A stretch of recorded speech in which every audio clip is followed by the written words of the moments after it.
All right, so we are ready now to jump into giant steps and practice some improvisation exercises. So what I've done here is I have 6 steps now, 6 practice methods for improvising over the giant steps changes.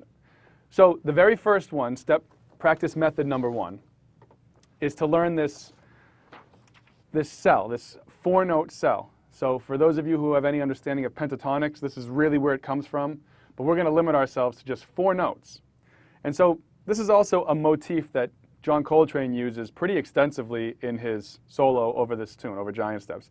You'll hear it on the recording if you check it out. He plays 1, 2, 3, 5. 1, 2, 3, 5, meaning first scale degree, second scale degree, third scale degree, fifth scale degree, over each one of these chord changes. So you might hear him rip a line that sounds like.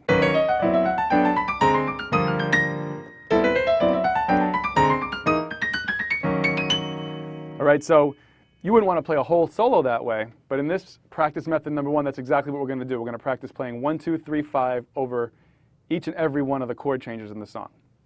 So in order to do this, you really do have to have a very firm grasp of your chord scales. We discussed, what the chord scales are for each of the corresponding chords in the lesson Giant Steps, practicing the actual tune, the song. So you can go back and review that if you're unsure, or check out some of the other videos that would teach you, exactly what it means to know a chord scale. But here what we're going to do is we're going to play the left hand. We're going to use closed position voicings in our left hand. We're just going to play 1, 2, 3, 5, ascending, over each one of the different chords as they come. All right? So we're going to start at a slow tempo. You want to set your metronome to a slow tempo. Do this along with the click. So we'll start 1, 2, 3.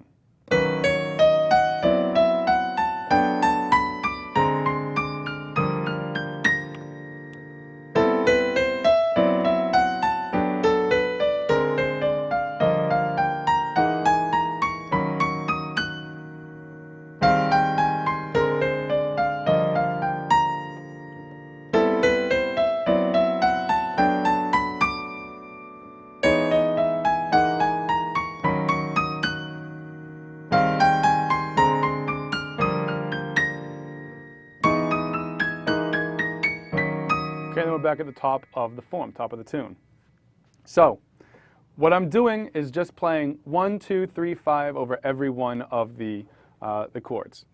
The only thing that you really need to know is your chord scale. So for example, on a B major 7 chord, I'm playing 1, 2, 3, 5. B, C sharp, D sharp, F sharp.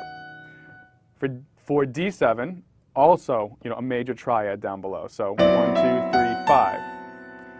For G major, 1, 2, 3, 5. These are all just major 1, 2, 3, and then the 5th, which is going to be the same regardless if it's major, minor, or dominant.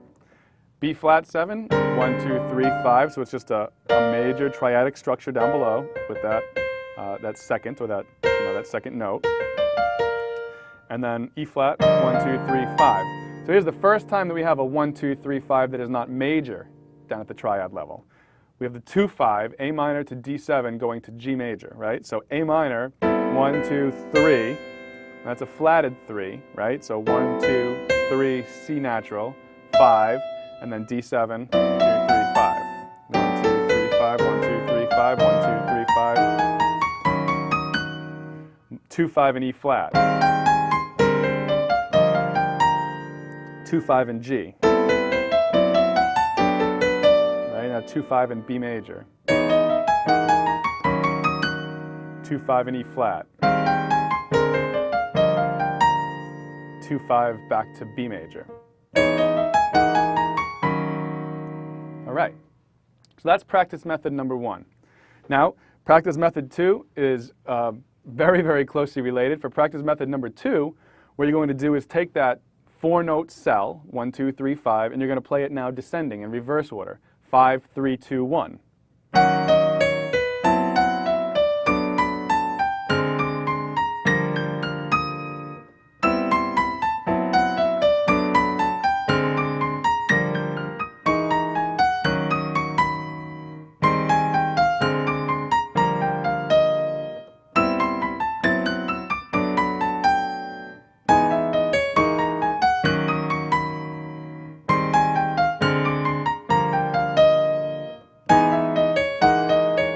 Oh, sorry. There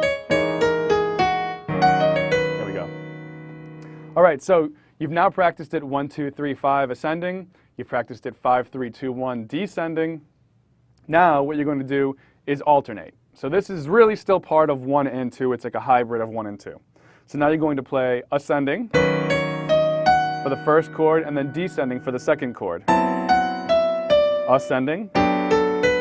And you're going to alternate back and forth between ascending and descending in any order, okay? Ascending, descending, ascending.